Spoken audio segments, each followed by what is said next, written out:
Birds fall from the sky when they hunt. They create fire by rubbing wood against wood. They can even build a structure that looks like a complete house in just 1 hour like this. Possessing the eyes of an eagle, they see everything. If you see them suddenly crouch down, expect something to happen. Men walk barefoot across thorny land as if the earth itself knows them. They are as alert as the forest, as patient as the sun, and as intelligent as survival itself. Today's journey does not move us forward. It moves us backward, far back in time, to a place where the modern world fades away, to northern Tanzania, deep inside the Great Rift Valley, where human life has continued almost unchanged for tens of thousands of years. This is the land of the Hadza people, also known as the Hadzabe. Some call them together, others shorten the name to Hadza, but to themselves they are simply people of the land.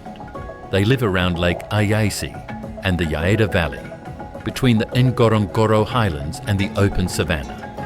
A harsh land, dry, unforgiving, yet alive.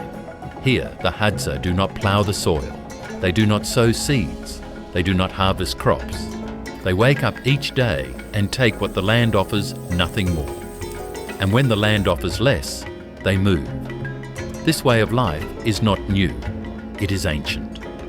Anthropologists and genetic researchers believe the Hadza are among the last direct descendants of early Homo sapiens. Their way of life may stretch back 40,000 years, perhaps more, long before cities, long before borders, long before money. For most of human history, this was how everyone lived. Today, only about 1,300 to 1,500 Hadza remain. They do not share their language with their neighbours. Hadza is a language Isola, unrelated to Bantu, Nilotic or Cushitic languages spoken across Tanzania. It carries unique click sounds, echoes of a deep human past that survived while others vanished. Even in East Africa, there are few languages like it. Far to the south, in parts of southern Africa, some similarities appear. But here, the Hadza stand alone. For centuries, they had almost no contact with the modern world. Researchers believe sustained contact began only in the last 100 years. Permanent pressure, farming, tourism, conservation borders, intensified less than 50 years ago. Yet despite this, the Hadza still walk the forest as their ancestors did. Reaching them is not easy. The journey often begins in Karatu town. From there, a long drive across rough gravel roads leads toward Lake Eyasi. Past farms, past villages, into drier land. Some routes pass through Mangola or Yaeda Chini. Others continue toward remote camps near the Yaeda Valley. Even with a guide, finding the Hadza is never guaranteed. They do not live in permanent villages. They live with the forest. When fruit becomes scarce, they move. When animals leave, they follow. Their shelters are temporary, simple, built from branches and dry grass. No architects, no engineers. What takes years in the modern world is built here in hours and abandoned just as easily. Life for the Hadza is not about ownership. It is about experience. If we were born here, raised here, this life would feel natural. Not difficult, not strange, just normal. Each camp is small, rarely more than 30 people. Because survival depends on balance. Too many mouths can break the rhythm of the land. Before sunrise, the camp is silent. A fire from the night before still breathes softly. Men gather, dogs wait. Hunting begins early. The main tool is the bow and the gajera, a simple but deadly knife, used to cut branches, clear thorns, finish small animals. There is almost no animal they will not eat. Nothing is wasted. Dogs are not pets. They are partners. They chase what humans cannot. They flush animals from hiding. They track wounded prey. Sometimes they eat before the hunters arrive, but without dogs, survival would be harder. The forest is dangerous. Every animal has its own behaviour.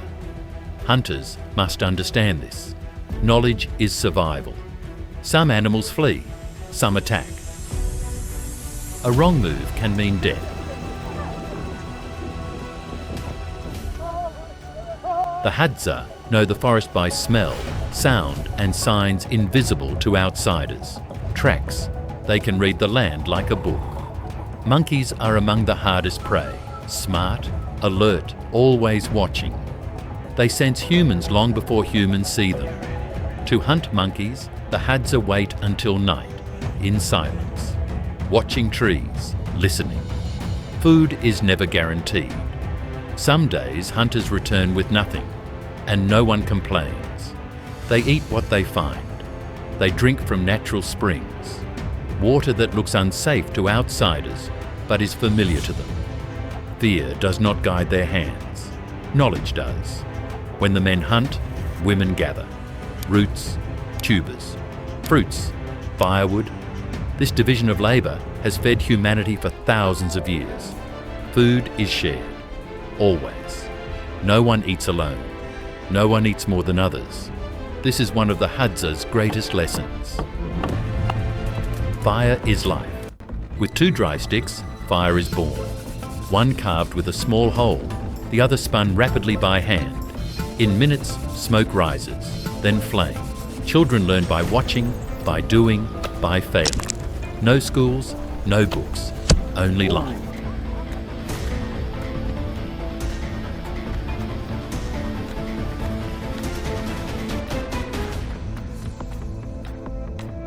Each arrow is marked. Each hunter knows his own. Poison is prepared carefully. From natural sources, boiled, applied, deadly. A wounded animal must not escape. To let it suffer is a crime against survival.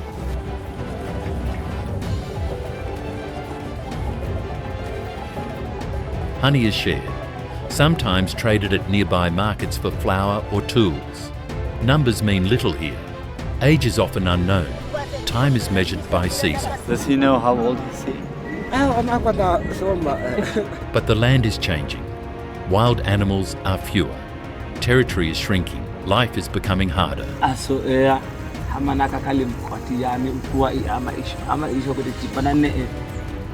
And yet, as the sun sets over Lake Eyasi, the fire burns.